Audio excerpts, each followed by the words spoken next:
নমস্কার, আমি দেবজ্যোতি ওরফে রান্তু। আপনারা দেখছেন রান্তুর ছাদ বাগান। আজকে আমি আপনাদের সামনে এই যে আমার স্ট্রবেরি পেয়ারার যে গাছটি আছে এই গাছটি রিপোর্ট করে দেখাবো।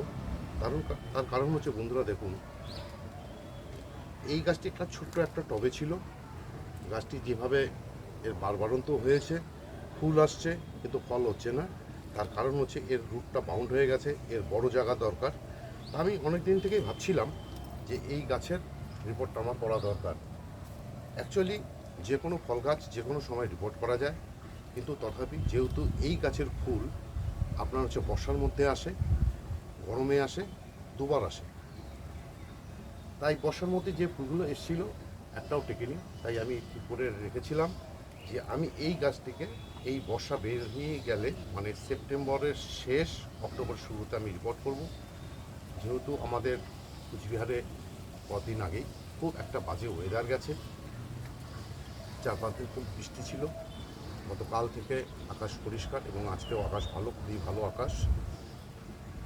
রোদ উঠলে গরম তো থাকেই, তবে সুন্দর আবহাওয়া। এই আবহাওয়ার মধ্যেই আমি রিপোর্ট করব গাছটিকে।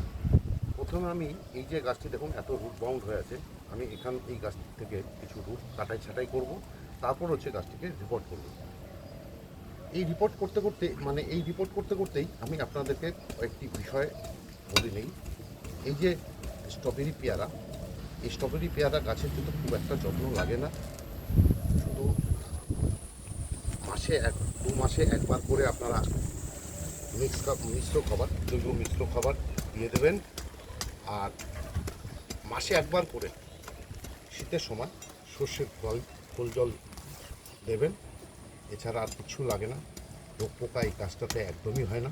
তথাপি আপনারা যেহেতু ছাদের উপরে গাছ, ছোট্ট জায়গায় প্রচুর গাছ, প্রায় 250-300 যেহেতু গাছ ফুল ফল মিলে আছে আমার বাগানে, সুতরাং এক এক গাছে এক ধরনের পোকার একটা সমস্যাই থাকে।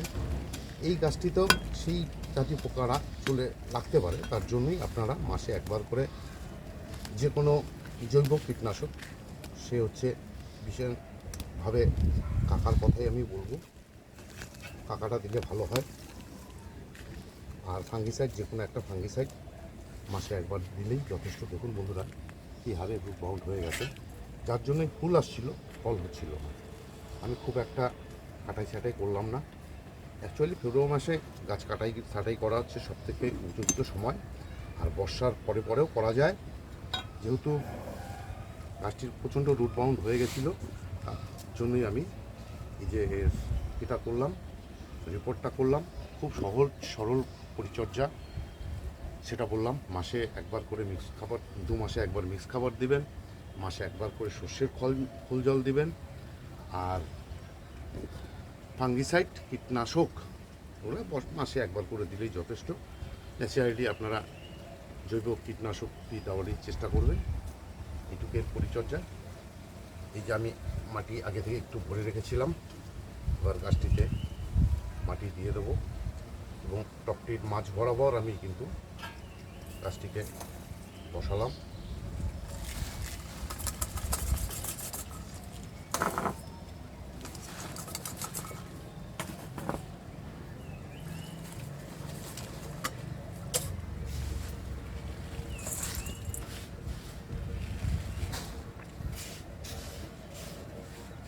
মাটি মনে হয় আমি যে মাটি বানিয়ে রেখেছি সেই মাটিটা মনে হচ্ছে একটু কম হয়ে গেল। আপনাদের তো বলাই হয়নি যে আমি এখানে কী মাটি দিয়েছি। এখানে অ্যাকচুয়ালি আমার মাটি শেষ হয়ে গেছে, আমার যা স্টক মাটি ছিল। আর বর্ষা যেহেতু সবে মাত্র শেষ হবে ভাব, শুধু মাটির একটা সমস্যা তো আছে। আমার শীতের ফুল গাছের জন্য আমি যে মাটিটি বানিয়ে রেখেছিলাম, মানে গাছের শীতের ফুলের জন্য, সেই শিলকুচি, হাড় গুঁড়ো, নিম খোল, বাদাম খোল, সর্ষের খোল সমস্ত কিছু দিয়ে সেই মাটিটি আমার বানানো প্রায় 1.5 মাস থেকে 2 মাস হয়ে গেল। সুতরাং গাছে যদি আমি এই মাটিটি দিই, এতে গাছের কোনো ক্ষতি হবে না। সেই মাটির সঙ্গে আমার যে কিছুটা মাটির স্টক ছিল সেই মাটি মিক্স করে তার মধ্যে কিছুটা বিল্ডিং তৈরির বালি এবং হচ্ছে কম্পোস্ট, ভার্মি কম্পোস্ট কিছুটা মিশিয়ে এই মাটিতে তৈরি গাছটিতে বসালাম। মোটামুটি ডিসেম্বর জানুয়ারি মাস এই গাছের যে কোনো গাছেরই ফল ফুল গাছের বেশিরভাগ ডরমেন্সি পিরিয়ড থাকে, এই ডরমেন্সি পিরিয়ড চলবে।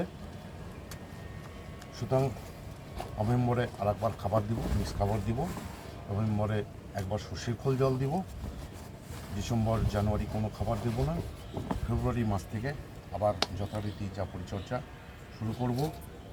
এরপরে গাছটিতে মার্চ মাস নাগাদ গাছটিতে ফুল চলে আসবে এবং সেই ফুল থেকে ফল হতে হতে মোটামুটি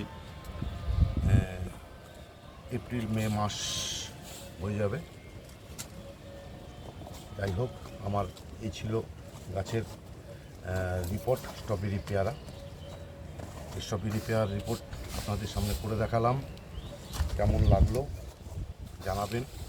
এবং এই ফলের গাছটি কিন্তু সবার বাগানে খুব সচরাচর খুব একটা দেখা যায় না, কারণ এই যে ফলটা, এই ফলটা অ্যাকচুয়ালি বিদেশি ফল, সম্ভবত ব্রাজিলিয়ান ফল, ব্রাজিলের ফল, আমাদের পেয়ারার মতন, তবে সাইজটা একটু ছোটো, যতটুকু জানি এই সম্বন্ধে। যাই হোক, মোটামুটি আমার রিপোর্ট হয়ে গেল। কেমন লাগলো আমার ভিডিও? যদি ভালো লেগে থাকে তাহলে একটা লাইক দেবেন, কমেন্ট করবেন। আমার যারা চ্যানেলের যারা একদম নতুন দেখছেন ওনাদের কাছে রিকোয়েস্ট করছি, এ ধরনের নিত্য নতুন ভিডিও পেতে চাইলে আমার চ্যানেল যে রান্তুর ছাদ বাগান, সেই চ্যানেলটি সাবস্ক্রাইব করবেন। এবং যারা পুরানো আমার বন্ধু আছেন তাদের তো অশেষ অশেষ ধন্যবাদ। ওনারা আমার এই ভিডিও দেখে সবসময় আমার পাশে থাকে, সহযোগিতা করে। ভালো থাকবেন, সুস্থ থাকবেন, সবুজের সাথে থাকবেন। ধন্যবাদ।